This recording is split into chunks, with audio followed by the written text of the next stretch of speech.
and gentlemen, the famous Davy Crockett. Crockett bounces in and out of Congress for the next 4 years. After losing one final election, he begins to look elsewhere for opportunity. The Republic of Texas has become the new land of promise. Americans move southwest, staking claim to rich Mexican soil in Texas. Ousted politicians like Sam Houston make the new republic an opportunity to revive their political ambitions. I'd rather be beaten and be a man than to be elected and be a little puppy dog. Since you have chosen to elect a man with a timber toe to succeed me, you may all go to hell. I'm going to Texas. Crockett, the politician, is defeated and disillusioned. But Crockett, the frontiersman, is looking for new adventures and a fresh new start. Leaving his wife and kids behind, Crockett sets out looking for a new family home. Crockett, he's this failed politician. He is got no kind of political future as far as he can see in Tennessee. And so where the hell can he get elected to office?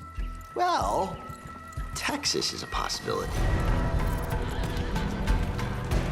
My dear son and daughter, this is the first time I've had an opportunity to write to you with convenience. I've got through safe and have been received by everybody with an open arm of friendship. The Texians were essentially the Anglo settlers in Mexican Texas. They'd started coming in the last days of the Spanish regime and the first days of the new Mexican Republic. These guys were coming to Texas in order to make Texas into a new America.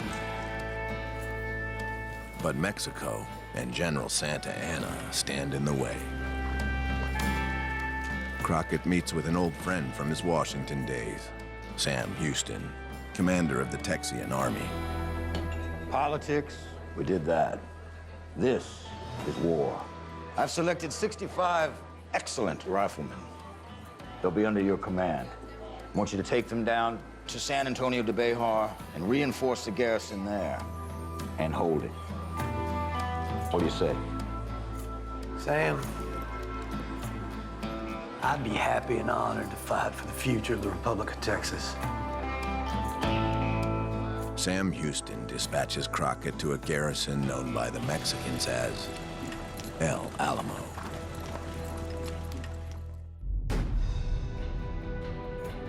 In 1836, victory over Mexico feels close at hand for the men fighting for a sovereign Texas.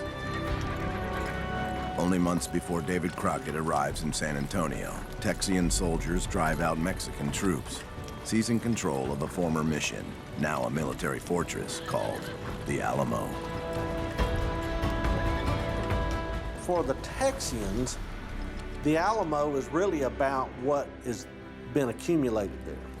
There's lots and lots of guns. But for the Mexican military, El Alamo represents something very different. General Santa Anna is the supreme commander of the Mexican army. Known as the Napoleon of the West, the general is enraged when he receives word the Texians have taken over El Alamo. Y'all halt right there and state your business. We're volunteers from the United States, here to fight for the Republic of Texas. Open the gates up.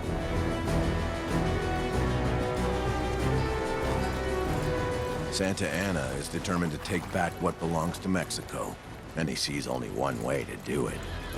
If you're going to teach these Texians a lesson, you need to teach them that lesson at the Alamo.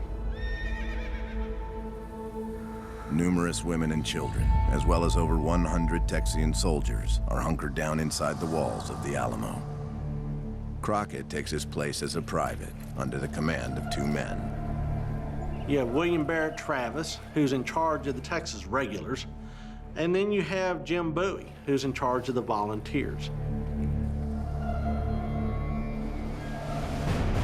The Texians are expecting a fight at the Alamo. They just don't expect it this soon. At the time, Mexico is in turmoil, with pockets of civil war breaking out across the country.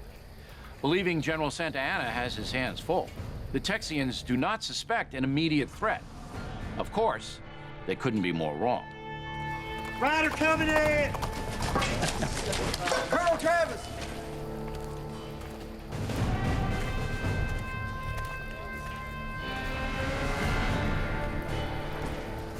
Santa Ana advances north. They'll make San Antonio very hard within days. We're gonna need a hell of a lot of reinforcements. Travis gets the message, and he discounts this information. Travis doesn't expect the Mexicans to show up until spring, and he's got people like Crockett and his rifle. Well aware of the advancing Mexican army, Crockett has a small window to escape. But he has no intention of retreating. Take note. When this war is won and Texas has achieved her independence, these people are going to need a strong leader. And I intend to give them what they need. The Texians have indeed misjudged General Santa Anna. For weeks, he's been assembling an army of nearly 2,000 soldiers. On February 23, 1836, General Santa Anna and his troops arrive at San Antonio and begin surrounding the Alamo. So the first thing he does is try to scare them. Raises a black flag of no quarter. The no quarter flag sends a chilling message to the Texians. None of you will be spared. And he sets his guns up in strategic position to begin bombarding the Alamo. Manden algunos soldados para probar sus defensas. Apúrense. Davy!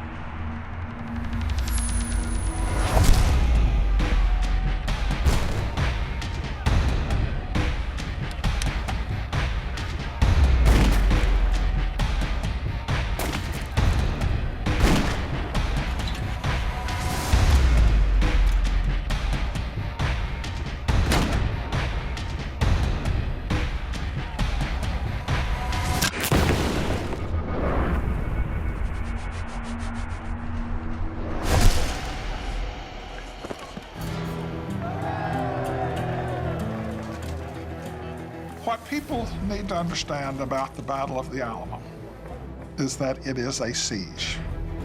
And this battle lasted 13 days. The Mexican soldiers are forced to retreat. Crockett is living up to his reputation. For now.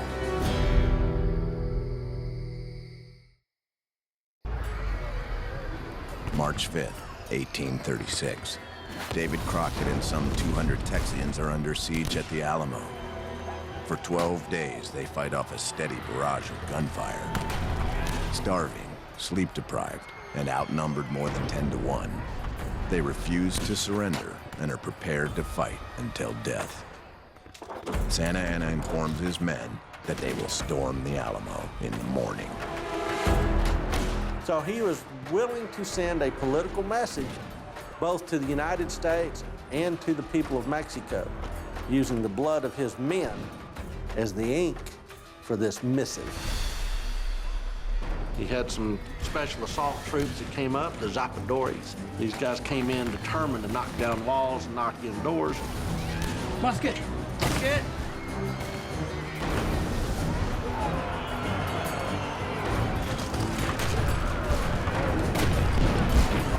Colonel Travis! Fall back! Crockett, let's go!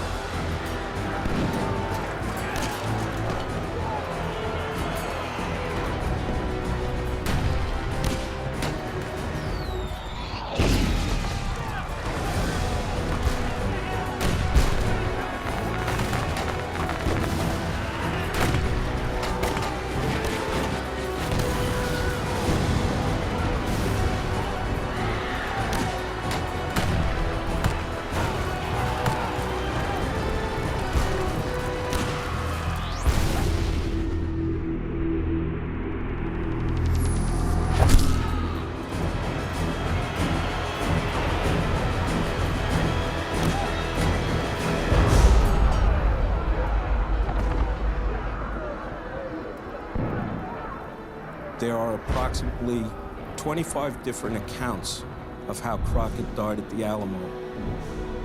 There's no way to know because there are no credible witnesses to it. All I can tell you is Crockett became a Texas icon by dying here.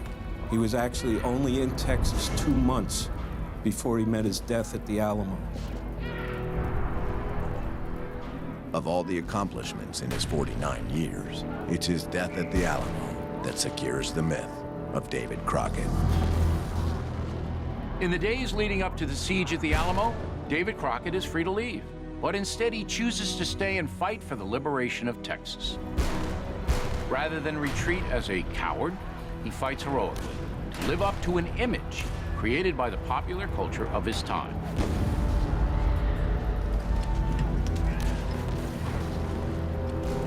In death, David Crockett is able to become what he never could in his lifetime, a true American legend.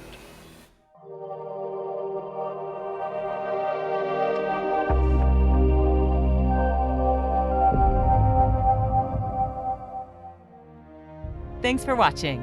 If you'd like to help us produce more compelling historical content like this, please like, comment below, and share this video with fellow history buffs. And of course, be sure to subscribe to help keep history happening.